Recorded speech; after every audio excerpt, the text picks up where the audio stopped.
Alrighty, we are now on chapter 4, and with that we will select the next oldest girl, which is Ruby. And actually I had a request to reiterate each girl's age as I start their chapter. So just to review, Ruby is 15.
Okay, welcome to Ruby's chapter.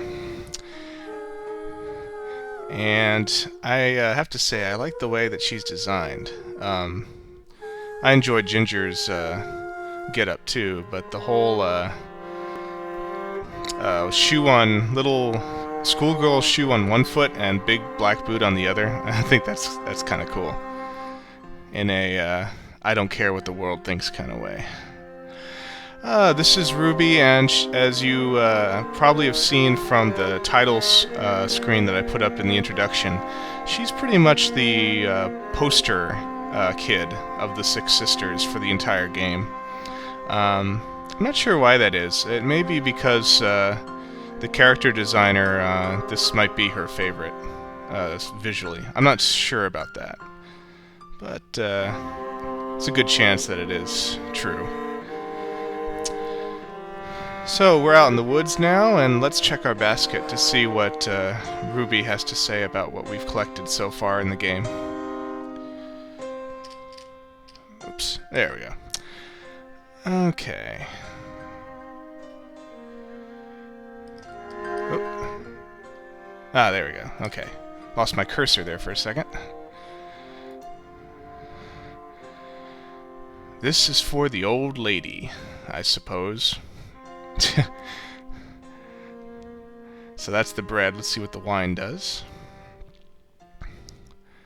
This is for grandmother, I hope. Oh, I hope I get a sip too. She'll have to sneak one. Technically, she's underage. And the knife. Cut my veins and make me bleed. A valley or an ocean. Desire or need. So, keeping up with the kind of stereotypical goth thing, she has fantasies of self-injury or suicide. That's a stereotype, though. I know plenty of people who have a goth kind of style in their dress, but they are reasonably well-adjusted, at least about as well-adjusted as I am, so I can't say more about that. And for the bullet... Guns are just boring. Wish people still fought with swords and spears. There's a part of me that actually agrees with that. There's something slightly more aesthetic, I think, at least in my opinion, about swords versus guns, but that's just me. For the peacock feather, one more oil victim put out of its misery. I should be so lucky. So we can see what a ray of sunshine Ruby is. What about the dead bird? Skulls and bones make such captivating jewelry. I can just imagine her talking with a deadpan accent all the time. You know, just monotone. What's the point of wanting anything if you can't have everything? You know, that kind of tone, you know. What about the drugs, Ruby? I'll take the path of needles any day. So that's a nice little homage to the 14th century version of Little Red Riding Hood, known as the Grandmother's Tale, where Little Red Riding Hood is given a choice by the wolf of taking either the path of needles or the path of pins. And I believe in the story she did take the path of needles, so Ruby agrees with that decision. 2 heads on 1 bear. Makes sense to me. So we may get a sense of a dual nature in Ruby.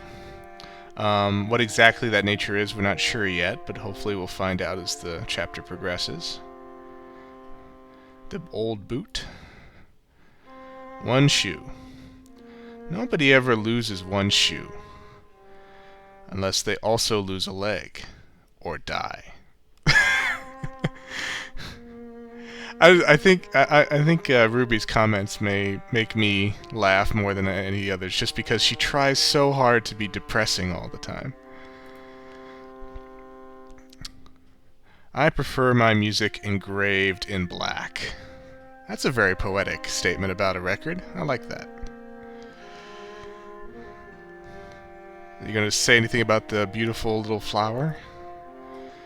Flowers like these only last for a short while after they are picked. So there's the theme of temporary nature, things decaying. We're going to see that with Ruby a lot. Somehow I'm not surprised she's not commenting on the balloon. Nothing for the piano. Anything for the wall? No?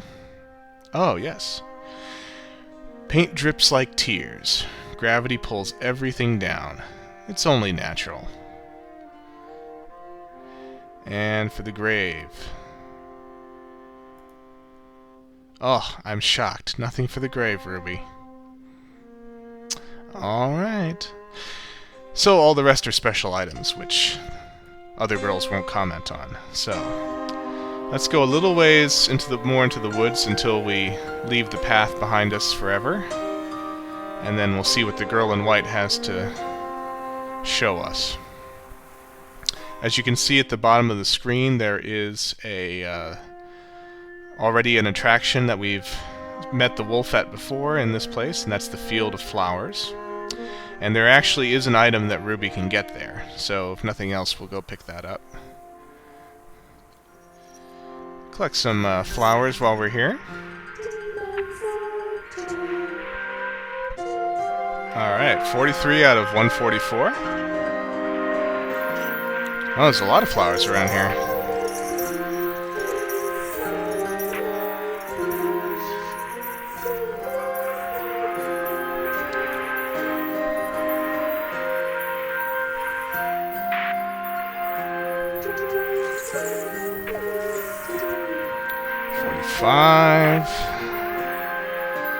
Let's see, where's 47, and then 48 should be the magic number for this chapter. We'll get an item, hopefully. Let's see. And of course, now that I need 48, I don't see any flowers. Oh wait, there's one. Let's see, over this way.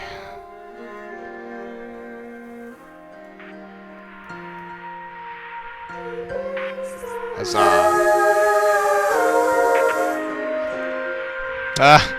And it points out the item that I already knew the location of anyway, but oh well.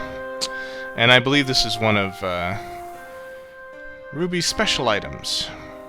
Now you notice something interesting when I'm running. You can see she's got a pretty good clip.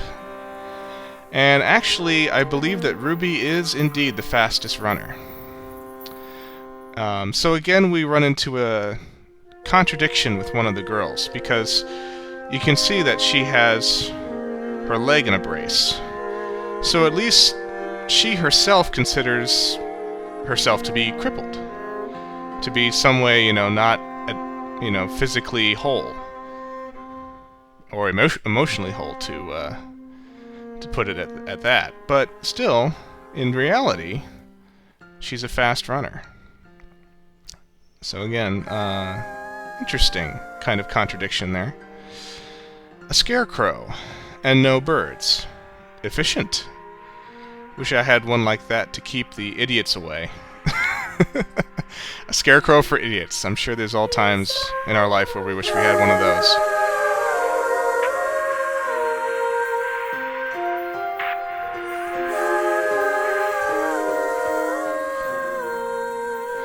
So she took a flower too, so we didn't quite see what she's going to say about the pumpkin head, but we'll go in the basket and find out.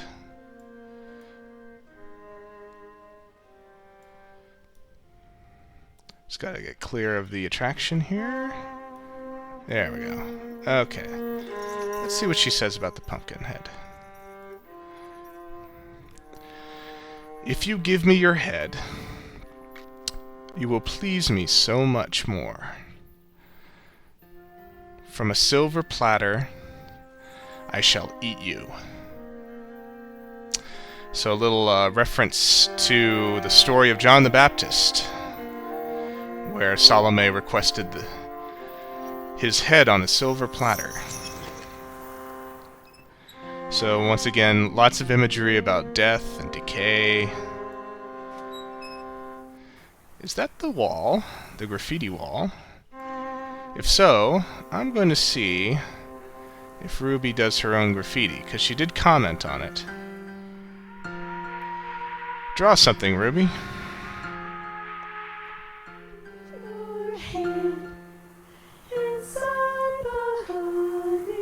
Let's see what she comes up with.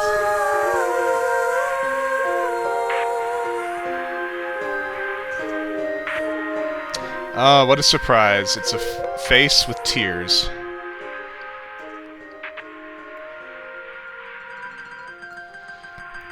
So now we got some more graffiti on our wall to add to Ginger's.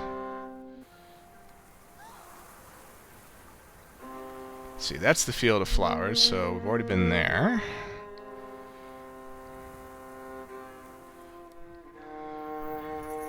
Now there's one item we definitely need to get, and that is, of course, the car, because we visited that twice already.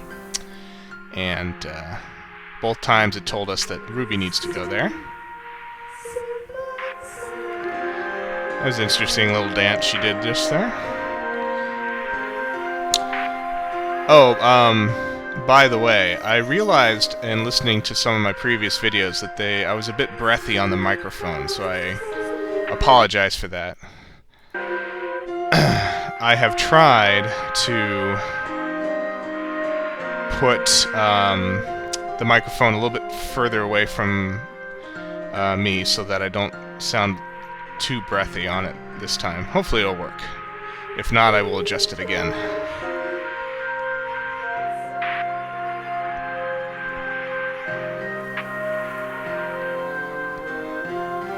See, now the playground is just over there, which is in fact where we will meet Ruby's wolf.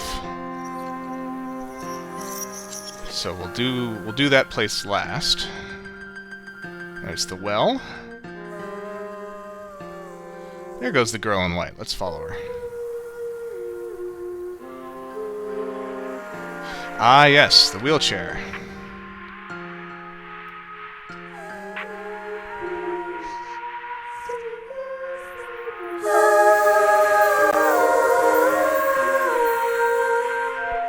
This is Ruby's item number 2.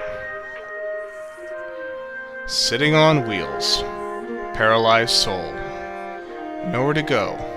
Fast.